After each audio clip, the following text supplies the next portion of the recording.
శ్రీరామ్ భద్రాచలం శ్రీ సీతారామచంద్ర స్వామి వారి దేవస్థానంలో వైకుంఠ ఏకాదశి ప్రయుక్త అధ్యయనోత్సవాలు ఈ రోజు నుంచి ప్రారంభమయ్యాయి.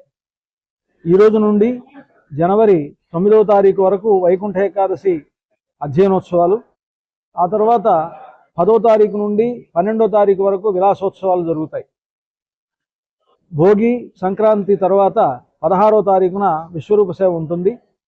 ఈ విధంగా ఈ వైకుంఠ ఏకాదశి ప్రయుక్త అధ్యయనోత్సవాలు జనవరి 16వ తారీఖు తోటి ముగుస్తాయి. ఈరోజు మొదటి రోజు పహల్పత్తుత్సవాలు ప్రారంభమయ్యాయి దేవస్థానంలో.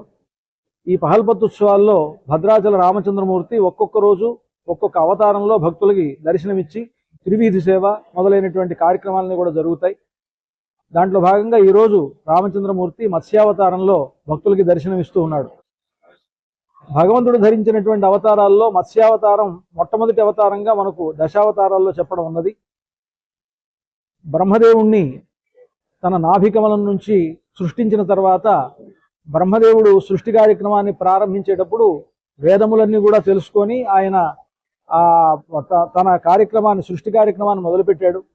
సోమకాసురుడు అనేటువంటి రాక్షసుడు బ్రహ్మదేవుడి దగ్గర జ్ఞానరాశిగా ఉన్నటువంటి వేదములను అపహరించుకొని వెళ్ళిపోయాడు.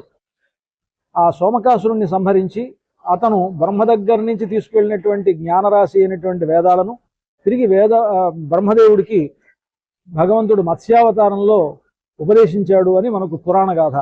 అందుకని మత్స్యావతార ధారి అయినటువంటి భగవంతుడు బ్రహ్మదేవుడికి వేదాలను ఉపదేశించాడు గనక ఆయన జ్ఞానమూర్తిగా భావిస్తారు. జ్ఞానము సంపదలు కావాలనుకునేటువంటి వారు మత్స్యావతారాన్ని ఉపాసిస్తే తద్వారా వాళ్ళకు అటువంటి ఆ జ్ఞానము సంపద ఇవన్నీ కూడా కలుగుతాయని మనకు పురాణములు తెలుపుతూ ఉన్నాయి. కనుక అలాంటి మత్స్యావతారంలో ఈరోజు భద్రాచల రాముడు భక్తులకి దర్శనమిస్తూ ఉన్నాడు. మత్స్యావతారధారి అయినటువంటి రామచంద్రమూర్తిని దర్శించి ఆయా శుభ ఫలితములను పొంది రామచంద్రమూర్తి యొక్క అనుగ్రహానికి పాత్రలు కావాలి అని భక్తులందరినీ ఆహ్వానిస్తూ జై శ్రీరామ్.